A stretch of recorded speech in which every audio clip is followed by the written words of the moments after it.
नमस्कार दोस्तों। कहानियों की श्रृंखला में आज हम लियो टॉल्स्टॉय द्वारा लिखी कहानी प्रेम में परमेश्वर सुनेंगे। कहानी अच्छी लगे तो प्लीज़ इसे लाइक, सब्सक्राइब और शेयर कीजिएगा। तो लीजिए सुनिए कहानी। किसी गांव में मूरत नाम का एक बनिया रहता था। सड़क पर उसकी छोटी सी दुकान थी। वहाँ रहते उसे बहुत काल हो चुका था, इसलिए वहाँ के सब निवासियों को भली भांति जानता था। वह बड़ा सदाचारी, सत्यवक्ता, व्यवहारिक और सुशील था। जो बात कहता उसे जरूर पूरा करता। कभी धेले भर भी कम न तौलता और न घी तेल मिलाकर बेचता। चीज़ अच्छी न होती तो ग्राहक से साफ साफ कह देता, धोखा न देता था। चौथेपन में वह भगवत भजन का प्रेमी हो गया था। उसके और बालक तो पहले ही मर चुके थे। अंत में 3 साल का बालक छोड़कर उसकी स्त्री भी जाती रही। पहले तो मूरत ने सोचा इसे ननिहाल भेज दूं, पर फिर उसे बालक से प्रेम हो गया। वह स्वयं उसका पालन करने लगा। उसके जीवन का आधार अब यही बालक था। इसी के लिए वह रात दिन काम किया करता था। लेकिन शायद संतान का सुख उसके भाग्य में ही ना था। पल पलाकर 20 वर्ष की अवस्था में यह बालक भी यमलोक को सिधार गया। अब मूरत के शोक की कोई सीमा न थी। उसका विश्वास हिल गया। सदैव परमात्मा की निंदा कर वह कहा करता था कि परमेश्वर बड़ा निर्दयी और अन्यायी है। यहाँ तक कि उसने ठाकुर के मंदिर में जाना भी छोड़ दिया। एक दिन उसका पुराना मित्र, जो 8 वर्ष से तीर्थ यात्रा को गया हुआ था, उससे मिलने आया। मूरत बोला, मित्र, देखो सर्वनाश हो गया। अब मेरा जीना अकारत है। मैं नित्य परमात्मा से यही विनती करता हूँ कि वह मुझे जल्दी से इस मृत्युलोक से उठा ले। मैं अब किस आशा पर जीऊं? मित्र, मूरत, ऐसा मत कहो। परमेश्वर की इच्छा को हम नहीं जान सकते। वह जो करता है ठीक करता है। पुत्र का मर जाना और तुम्हारा जीते रहना विधाता के वश है, और कोई इसमें क्या कर सकता है? तुम्हारे शोक का मूल कारण यह है कि तुम अपने सुख में सुख मानते हो, पराये सुख से सुखी नहीं होते। मूरत, तो मैं क्या करूं? मित्र, परमात्मा की निष्काम भक्ति करने से अंतःकरण शुद्ध होता है। जब सब काम परमेश्वर को अर्पण करके जीवन व्यतीत करोगे तो तुम्हें परमानंद प्राप्त होगा। मूरत, चित्त स्थिर करने का कोई उपाय तो बतलाइए। मित्र, गीता, भक्तमाल आदि ग्रंथों का श्रवण, पाठन, मनन किया करो। ये ग्रंथ धर्म, अर्थ, काम, मोक्ष चारों फलों को देने वाले हैं। इनका पढ़ना आरंभ कर दो। चित्त को बड़ी शांति प्राप्त होगी। मूरत ने इन ग्रंथों को पढ़ना आरंभ किया। थोड़े ही दिनों में इन पुस्तकों से उसे इतना प्रेम हो गया कि रात को 12-12 बजे तक गीता आदि पढ़ता और उसके उपदेशों पर विचार करता रहता था। पहले तो वह सोते समय छोटे पुत्र को स्मरण करके रोया करता था। अब सब भूल गया। सदा परमात्मा में लीन रहकर आनंदपूर्वक अपना जीवन बिताने लगा। पहले इधर उधर बैठकर हंसी ठहाका भी कर लिया करता था, पर अब वह समय व्यर्थ न खोता था। या तो दुकान का काम करता था या रामायण पढ़ता था। तात्पर्य यह है कि उसका जीवन सुधर गया। एक रात रामायण पढ़ते पढ़ते उसे ये चौपाइयाँ मिली। एक पिता के विपुल कुमारा, होय पृथक गुण शील अचारा। कोई पंडित कोई तापस ज्ञाता, कोई धनवंत शूर कोई दाता। कोई सर्वज्ञ धर्मरत कोई, सब पर पितहि प्रीति सम होई। अखिल विश्व यह मम उपजाया, सब पर मोहि बराबर दाया। मूरत, पुस्तक रखकर मन में विचारने लगा कि जब ईश्वर सब प्राणियों पर दया करते हैं तो क्या मुझे सभी पर दया न करनी चाहिए। तत्पश्चात सुदामा और शबरी की कथा पढ़कर उसके मन में यह भाव उत्पन्न हुआ कि क्या मुझे भी भगवान के दर्शन हो सकते हैं। यह विचारते विचारते उसकी आंख लग गई। बाहर से किसी ने पुकारा, मूरत। बोला, मूरत देख, याद रख, मैं कल तुझे दर्शन दूंगा। यह सुनकर वह दुकान से बाहर निकल आया।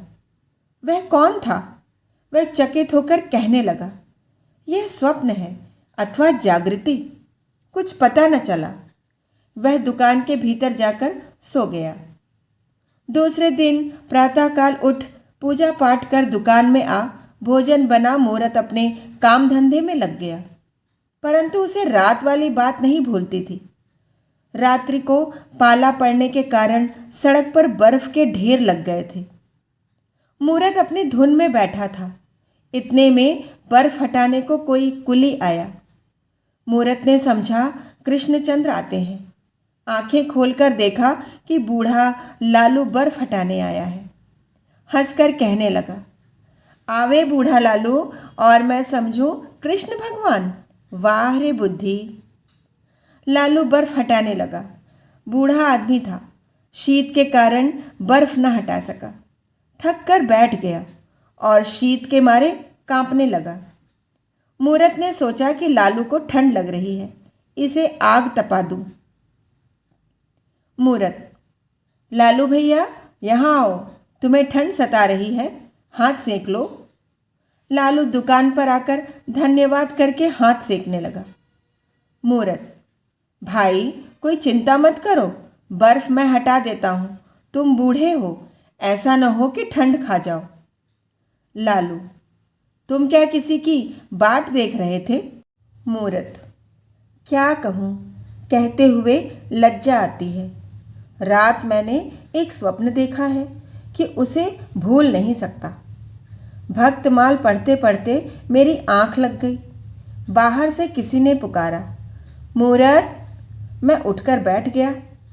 फिर शब्द हुआ, मूरत, मैं तुम्हें दर्शन दूंगा। बाहर जाकर देखता हूँ तो वहाँ कोई नहीं।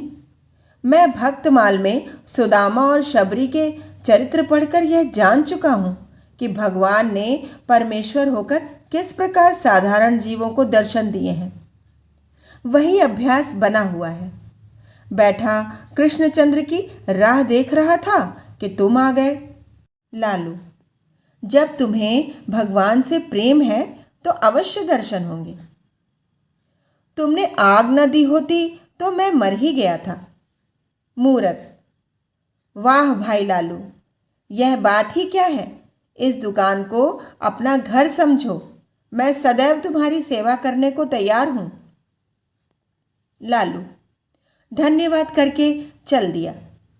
उसके पीछे 2 सिपाही आए, उनके पीछे एक किसान आया, फिर एक रोटी वाला आया। सब अपनी राह चले गए।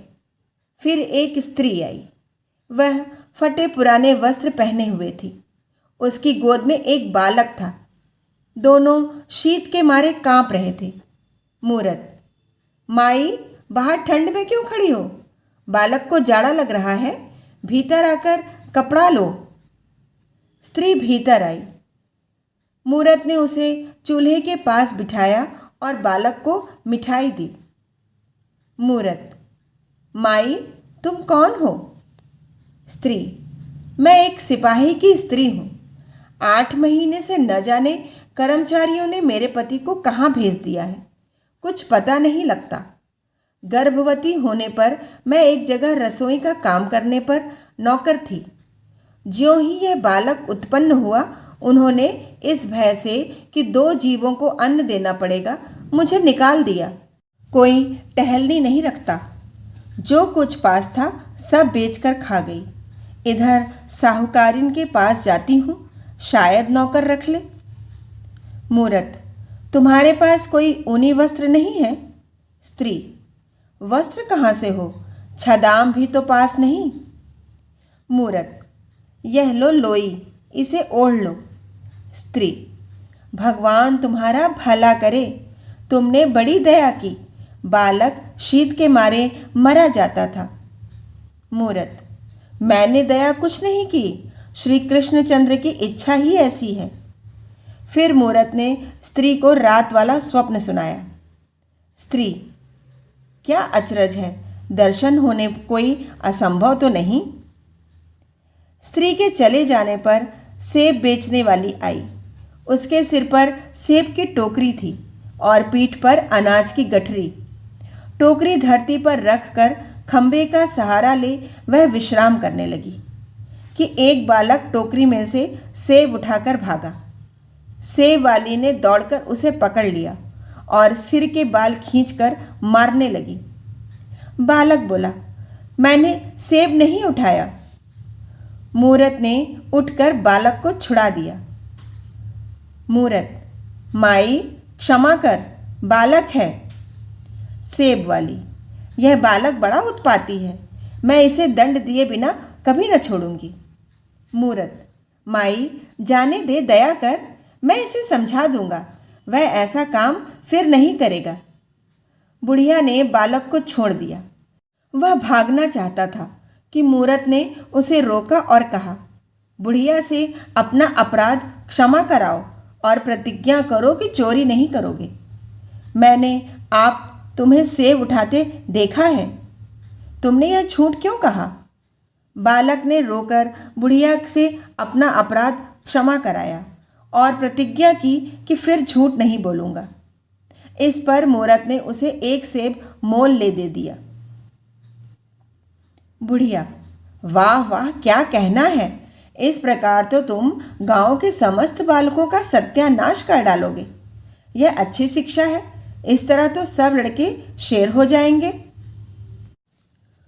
मूरत, माई यह क्या कहती हो? बदला और दंड देना तो मनुष्यों का स्वभाव है, परमात्मा का नहीं। वह दयालु है। यदि इस बालक को एक सेब चुराने का कठिन दंड मिलना उचित है, तो हमको हमारे अनंत पापों का क्या दंड मिलना चाहिए? माई सुनो, मैं तुम्हें एक कहानी सुनाता हूँ। एक कर्मचारी पर राजा के 10,000 रुपये आते थे। उसके बहुत विनय करने पर राजा ने वह ऋण छोड़ दिया। उस कर्मचारी की भी अपने सेवकों से 100-100 रुपये पावने थे। वह उन्हें बड़ा कष्ट देने लगा। उन्होंने बहुतेरा कहा कि हमारे पास पैसा नहीं, ऋण कहाँ से चुकावें। कर्मचारी ने एक न सुनी।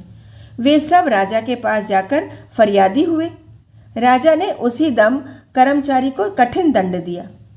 तात्पर्य यह है कि हम जीवों पर दया नहीं करेंगे तो परमात्मा भी हम पर दया नहीं करेगा। बुढ़िया, यह सत्य है, परंतु ऐसे बर्ताव से बालक बिगड़ जाते हैं। मूरत, कदापि नहीं, बिगड़ते नहीं वरन सुधर जाते हैं। बुढ़िया टोकरा उठाकर चलने लगी कि उसी बालक ने आकर विनय की, माई यह टोकरा तुम्हारे घर तक मैं पहुंचा आता हूँ। रात्रि होने पर मूरत भोजन करने के बाद गीता पाठ कर रहा था कि उसकी आंख झपकी और उसने यह दृश्य देखा। मूरत, मूरत, मूरत, कौन है? मैं, लालू। इतना कहकर लालू हंसता हुआ चला गया। फिर आवाज़ आई, मैं हूँ। मूरत देखता है कि दिन वाली स्त्री आई है। बालक को गोद में लिए सम्मुख आकर खड़ी हुई, हंसी और लोप हो गई। फिर शब्द सुनाई दिया, मैं हूँ। देखा कि सेब बेचने वाली और बालक हंसते हंसते सामने आए और अंतर्ध्यान हो गए। मूरत उठकर बैठ गया। उसे विश्वास हो गया कि कृष्णचंद्र के दर्शन हो गए, क्योंकि प्राणी मात्र पर दया करना ही परमात्मा का दर्शन करना है। कहानी सुनने के लिए बहुत बहुत धन्यवाद।